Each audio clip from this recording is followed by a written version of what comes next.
Sinabi ng Propeta Muhammad sallallahu alaihi wasallam, salatun fi masjidi hada khairun min alfi salatin fima siwa.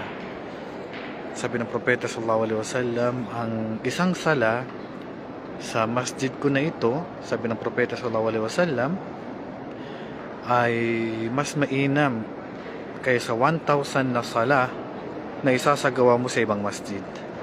Yung isang sala sa masjid ng Propeta sallallahu alaihi wasallam ay mas malaki ang gantimpala ng higit pa sa 1,000 sala sa masjid na maliban sa masjid ng Propeta Muhammad sallallahu alaihi wasallam.